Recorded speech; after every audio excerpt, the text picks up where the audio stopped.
स्वागत है आप सभी भाई बहनों का हमारी आज की सच्ची खबरों में। तो बहुत ही इम्पोर्टेंट वीडियो है। सभी भाई बहन वीडियो देखने से पहले चैनल को लाइक कर दें, वीडियो को लाइक कर दें और चैनल को सब्सक्राइब करें और अपनी बहनों तक शेयर करना बिल्कुल भी भूलें, क्योंकि बहुत इंपॉर्टेंट जानकारी आई है। अब देखिए, मैं आपको बताना चाहूँगी, फीडबैक लिया जा रहा है राशन का भी, आपको लिख करके देना होगा। जिन बहनों के रजिस्टर पूरे नहीं हो तो वो अपने पूरे कर लें।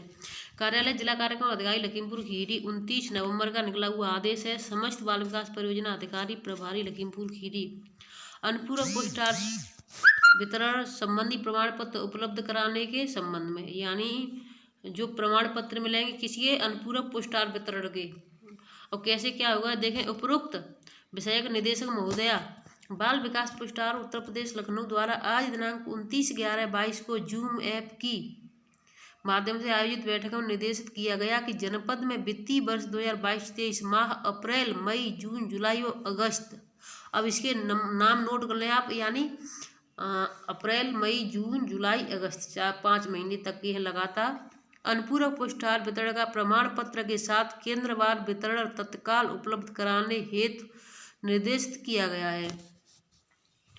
यानी वितरण का प्रमाण पत्र वितरण किया या नहीं तो उसका निर्देश है। अतः आप सभी को निर्देशित किया जाता है कि उपरोक्त सूचना पत्र के साथ संलग्न प्रारूप व केंद्रवार वितरण के सूचना दिनांक 1/12/22 तक हस्ताक्षरयुक्त हार्ड व soft copy email ID Lakhimpur Kheri पर, यानी अपने अपने ज़िले में सभी से मांगा जाएगा। ये लखीमपुर खीरी से है तो लखीमपुर का, आगरा के हुआ तो आगरा का, यानी हर जिले का अपने अपने ईमेल आईडी पर सभी की, जैसे पहले आपकी आधार कार्ड और वो सभी चीज़ें ली गई थी फोटो स्टेट बना करके PDF बनवा करके, इसी तरीके से अब फिर से 5 से 6 महीने का लिया जाएगा। ईमेल करना सुनिश्चित करें। इसमें किसी भी प्रकार की लापरवाही है तो आप स्वयं उत्तरदायी होंगे। तो देखिए, सभी बहनों के अगर रजिस्टर मेंटेन नहीं है, मैं फिर से कह रही हूँ, तो रजिस्टर मेंटेन कर लें। पुस्टाल वाले अप्रैल मई जून जुलाई अगस्त सभी के PDF बनवा कर मांगे जाएंगे। इतने बच्चों को राशन ऊपर से आया, इतनों को दिया, कितनों के हस्ताक्षर हैं। तो देखिए, यहाँ पर ये मीटिंग रखी गई है माह की, और ये देखिए इस तरीके का प्रारूप है अनुपूरक पुरस्कार वितरण संबंधी प्रमाण पत्र। ये प्रमाण पत्र इस तरीके का ये भर करके जाएगा हर महीने का। कैसे जाएगा? पहला कॉलम में लाभार्थी श्रेणी, आपूर्ति निदेशक के अनुसार लाभार्थी की संख्या, कितने लाभार्थियों को पूरक पुरस्कार वितरण किया गया, यानी 6 माह से 3 वर्ष के बच्चे आपके कितने हैं वो तो आपके भरने हैं। इसमें इस वाले कॉलम में भरने कितने बच्चे हैं और कितनों को दिया गया वो इसमें भरना है। तो इसी तरीके से 3 से 6 वाले हैं वो भी इसी तरीके से भरने हैं। गर्भवती धात्री महिला भी भरनी है, और अति कुपोषित बच्चे हैं वो भी इसी तरीके से भरने हैं। अब देखिए, इस निगरानी समिति द्वारा किए गए निरीक्षण की संख्या, यानी कितने आपके यहाँ निरीक्षण हुए। जिला निगरानी समिति द्वारा विगत माह में की गई समीक्षा का दिनांक, वो कितने दिन यानी समीक्षा बैठक की गई, कहाँ कौन किसने ली। निगरानी समितियों द्वारा वितरण में पाई गई अनियमितता व कृत कार्रवाई की आख्या।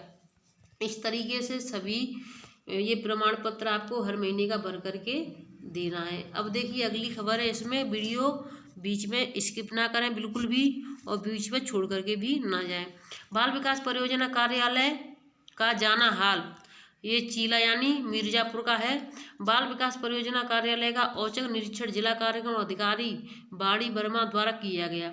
जिला कार्यक्रम अधिकारी बाल विकास परियोजना ने कार्यालय पहुंचकर ऑफिस का औचक निरीक्षण किया। देखिए, ऑफिस का किया, उसके बाद फिर आंगनबाड़ी केंद्रों का भी किया। तत्पश्चात बाल विकास परियोजना अधिकारी अनुसुईया सिंह के साथ कई केंद्रों का भी औचक निरीक्षण किया गया। उनके द्वारा आंगनबाड़ी केंद्र पुरजागीर का निरीक्षण किया गया, जहां पर आंगनबाड़ी कार्यकर्ता फुल कुमारी के रिकॉर्ड में कमियां देखकर उनको कड़ी फटकार लगाई। जिला कार्यक्रम अधिकारी द्वारा लगाया गया और नसीहत दी गई कि जो भी कार्य शासन ने आपको दिए गए हैं उसको सही ढंग से किया गया, अन्यथा आपके ऊपर कड़ी कार्रवाई की जाएगी। जब यह जानकारी आंगनबाड़ी कार्यकर्ताओं को हुआ तो पूरे केंद्र पर हड़कंप मच गया। तो पूरे केंद्र पर नहीं, यानी पूरे ब्लॉक की आंगनबाड़ियों में हड़कंप मच गया होगा परियोजना में कि वहाँ पर ये हो रहा है, तो हमें भी अपने समय से जो हर चीज़ मेंटेन करनी है, क्योंकि कुछ भी अगर कमी मिलती है तो वो एक की बजाय चार सुनाते हैं और हमें सुननी पड़ती है। तो सभी बहनें इस चीज़ का विशेष ध्यान रखें। इसको हम दोपहर की वीडियो में यानी शाम की वीडियो में लेकर के आएंगे, जो अभी जो यानी आंगनबाड़ी भर्ती की नई जानकारी आई हुई है। अब पोषण ट्रैकर ऐप की समीक्षा में कई ब्लॉक मिले फिसड्डी। ये लखीमपुर खीरी की है। डीएम महेंद्र बहादुर सिंह की अध्यक्षता में जिला पोषण समिति की बैठक हुई। पोषण ट्रैकर ऐप की समीक्षा में आधार फीडिंग में ब्लॉक पलिया, निगासन व मोहम्मदी फिसड्डी मिले। वही होम विजिट में पलिया, कुंभी, मितौली फिसड्डी मिले। पोषण ट्रैकर ऐप पर वजन फीडिंग में पलिया, बिजुआ, मोहम्मदी फिसड्डी मिले। और डीएम ने फटका लगाते हुए सुधार की हिदायत दी है। डीएम ने ब्लॉकवार गंभीर कुपोषित बच्चों को एनआरसी में भर्ती कराने की समीक्षा की। कुछ ब्लॉकों में एनआरसी में एक भी बच्चा भर्ती न कराने पर नाराजगी जाहिर की। डीएम ने कहा कि अगले माह एनआरसी में जिस ब्लॉक से एक भी गंभीर कुपोषित बच्चा भर्ती नहीं कराया गया तो संबंधित सीडीपीओ व एमओआईसी का उत्तरदायित्व निर्धारित किया जाएगा। एमओआईसी व सीडीपीओ समन्वय रखते हुए गंभीर कुपोषित बच्चों को एनआरसी में भर्ती कराएं।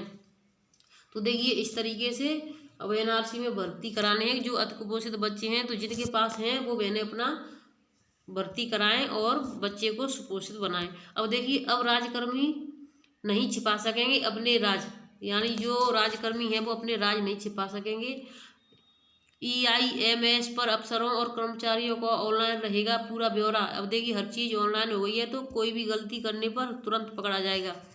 जन्म तिथि व गृह जिले में कर सकेंगे संशोधन।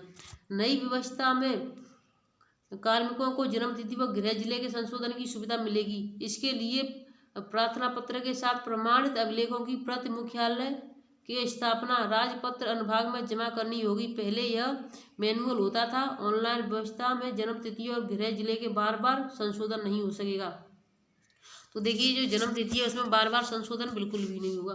अब राज्यकर्मी अपने राज्य छिपाकर नौकरी नहीं कर पाएंगे। इसके लिए राज्य कर मुख्यालय में तैयार किए गए employee information and management system EIMS पर अधिकारियों और कर्मचारियों के खिलाफ दर्ज शिकायतें गोपनीय, वार्षिक, विशिष्ट दंड के आदेश, कोर्ट केस, विभागीय कार्रवाई और परिवार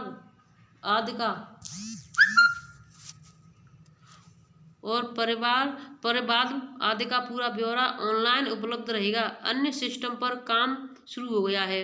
दरअसल अभी तक अधिकारी और कर्मचारी खुद पर दर्ज मुकदमे और मिले दंड को छिपाकर नौकरी कर रहे हैं। EIMS आने के बाद इन्हें अपनी सेवा में संबंधित सभी अभिलेख इस पर अपलोड करने होंगे। हालांकि यह भी व्यवस्था दी गई है कि यदि किसी भी अपलोड विवरण में त्रुटि है तो कार्मिक उसे संशोधित कर सकेंगे। इसका सत्यापन आहरण एवं वितरण अधिकारियों के स्तर से किया जाएगा।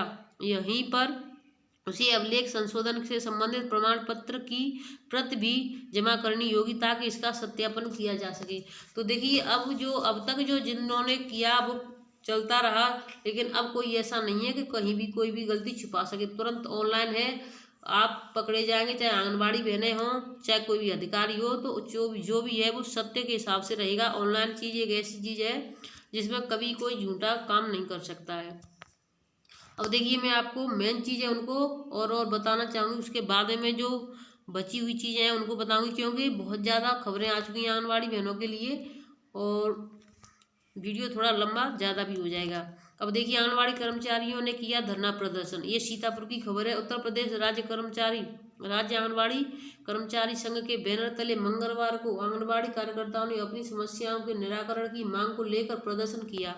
जिलाध्यक्ष श्रवण कुमार वर्मा ने निर्देशन में विकास भवन के समक्ष धरना स्थल पर प्रदर्शन कर CM को संबोधित 14 सूत्री मांग पत्र जिला कार्यक्रम अधिकारी को सौंपा। प्रदर्शनकारियों ने कई परियोजनाओं में बाहरी व्यक्तियों पर वसूली करने का आरोप लगाते हुए लंबित मांगों को पूर्ण किए जाने की मांग की है।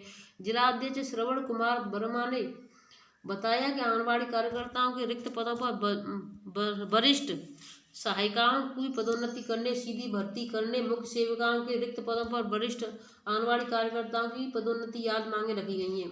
उन्होंने बताया कि कार्यकर्ताओं को वर्ष 2018 में मोबाइल दिए गए थे जो खराब हो चुके हैं। 62 वर्ष की आयु पूरी कर चुकी कार्यकर्ताओं और सहायिकाओं को विभाग ने निष्कासन के बाद पश्चिम बंगाल की भांति 3 लाख रुपए एक मुश्त और प्रतिमाह 3,000 रुपये पेंशन दी जाए। तो देखिए बंगाल में जो किया जा रहा है वो उत्तर प्रदेश में तो किसी भी हालत में नहीं हो सकता है, क्योंकि ये सपने सपने ही रहेंगे।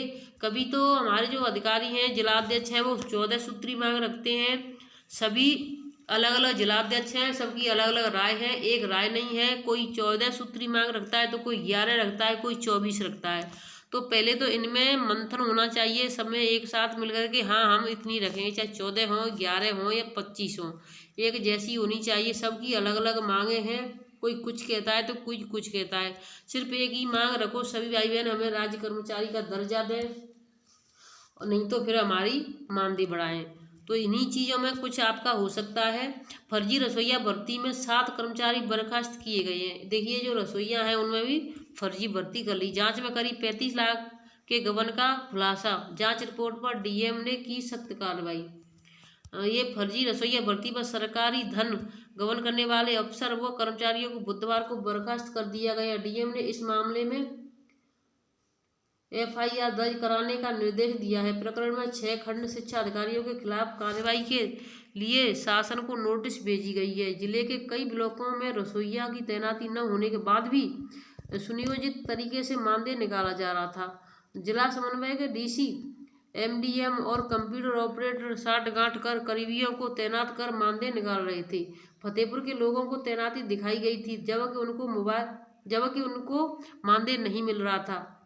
आपके अपने अखबार हिंदुस्तान ने इस खबर को 18 नवंबर 2021 को 23 नवंबर को प्रकाशित किया। तो डीएम सुजीत कुमार ने मामले की जांच शुरू कराई। जांच में पता चला कि डीसी, एमडीएम और कंप्यूटर ऑपरेटर 34,80,000 का रुपए गबन किया। इसकी विस्तृत रिपोर्ट शासन को भेजी गई। अब देखिए इस तरीके से हो रही है। अब देखिए जो कंप्यूटर ऑपरेटर वाला है वो उसकी मिली भगत से हर तरीके से, जैसे हम समझते हैं कि कैसे क्या हो जाता है, तो देखिए हम नहीं जिस काम को करते हैं वो हमारी समझ में नहीं आता है। कंप्यूटर ऑपरेटर वाले इसी तरीके से जिन बहनों के पैसे नहीं आते तो उनको भी निकाल लेते होंगे मिली भगत से। कुछ भी ऐसा तो होता ही होगा, कुछ ना कुछ तो करते ही होंगे। किसी बहन का पीएलआई आ जाता है तो किसी का नहीं आता, किसी महीने किसी का आ गया, किसी महीने किसी का आ गया, क्योंकि इनको सभी यानी सभी जो जानकारियाँ होती हैं और सबसे मेन चीज़ है इनके पास कोड होते हैं, किस कोड से क्या हो सकता है, तो वो अपना धांधली करते रहते हैं। लेकिन ये फंसते जरूर हैं। इसलिए हमेशा सच्चाई से रहेंगे तो कभी कुछ नहीं होगा। जितने ज़्यादा पैसे वाला होता है अधिकारी उतनी ही ज़्यादा उसकी हवस होती है पैसे की, और आए दिन कुछ न कुछ गलतियां करता रहता है और बहनों को परेशान होती रहती हैं। अब देखिए जो रसोइयां हैं, रसोइयों के पैसों को भी मतलब 34,80,000 रुपये गबन कर लिए। बुधवार बीएसए प्रकाश सिंह ने डीएम के निर्देश पर कार्रवाई करते हुए जिला समन्वयक पंकज कुमार, विनय कुमार गुप्ता, तत्कालीन कंप्यूटर ऑपरेटर सिराथू राजकुमार चौरसिया, तत्कालीन कंप्यूटर ऑपरेशन मूरतगंज को नासिद, अनुदेशक व उच्च प्राथमिक विद्यालय पिंडरा, एमडीएम पटल प्रभारी Manjanpur Neeraj Jaiswal, computer operator MDM को बर्खास्त कर दिया गया। इनकी संविदा सेवा समाप्त कर दी गई है। इनके अलावा 2 अन्य ऑपरेटर प्रदीप सिंह सरसवा, आलेप कुमार सरातू की भी संविदा सेवा समाप्त कर दी गई। डीएम ने इस मामले में एफआईआर दर्ज कराने का भी निर्देश दिया गया है। तो देखिए आज की खबर मैं यहीं तक रखती हूँ। एक छोटी सी खबर है, इसको भी बताती जाऊँ, इसके बाद में शाम की खबरें शाम को हम दिखाएंगे। तो देखिए वीडियो ज़्यादा लंबा हो रहा है, मैं आपको बताना चाहूँगी इस वीडियो को हम शाम को जो बाकी खबरें बची हुई आंगनबाड़ी केंद्रों की तो हम शाम को दिखाएंगे। वीडियो अच्छी लगी तो शेयर जरूर करें, चैनल को सब्सक्राइब करें। धन्यवाद।